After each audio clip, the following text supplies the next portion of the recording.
Welcome to Gayatri kitchen. ఈ వీడియోలో కరివేపాకు పొడిని ఎలా చేయాలో చూపిస్తానండి.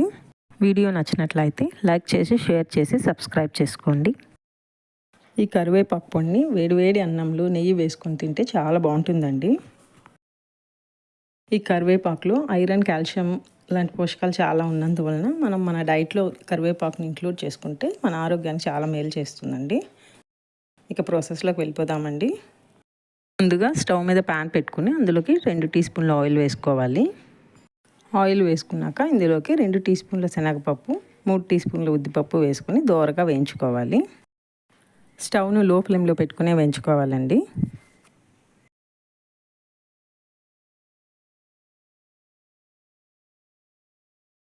పప్పులు ఇలా కొద్దిగా కలర్ మారినాక ఇందులోకి 3 టీ స్పూన్ల ధనియాలు వేసుకుని వేయించుకోవాలి. 2 నిమిషాల పాటు ఈ ధనియాలను వేయించుకుంటుంటే ధనియాల నుంచి మంచి వాసన వస్తుందండి.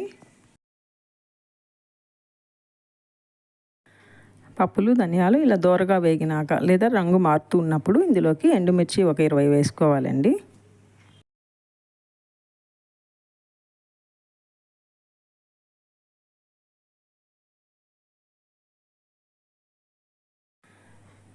ఎండుమిర్చి వేగినాక ఇందులోకి మనం బాగా శుభ్రం చేసుకుని పెట్టుకున్న 50 గ్రాముల కరివేపాకును వేసి వేయించుకోవాలి.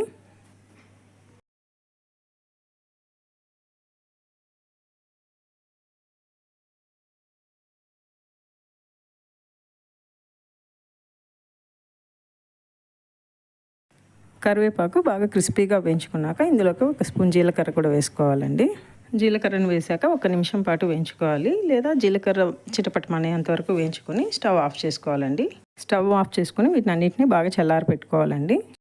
అన్నీ చల్లారిపోయినాక ఇప్పుడు ఒక మిక్సీ జార్ తీసుకొని అందులోకి ట్రాన్స్ఫర్ చేసుకోవాలండి. అలాగే ఇందులోకి నిమ్మకాయ సైజ్ అంతా చింతపండు, 1/2 టీ స్పూన్ పసుపు పొడి, ఒక పొట్టు తీసి పెట్టుకున్న వెల్లుల్లి మొత్తం వేసేయాలండి. అలాగే 1.5 టీ స్పూన్ సాల్ట్ వేసుకొని గ్రైండ్ చేసుకోవాలి. కొంచెం బరకగానే గ్రైండ్ చేసుకోవాలండి, మరీ నైస్గా గ్రైండ్ చేసుకోకూడదు, కొంచెం నూకగా ఉండాలి. అంతేనండి, కరివేపాకు పొడి రెడీ అయిపోయింది. Thanks for watching.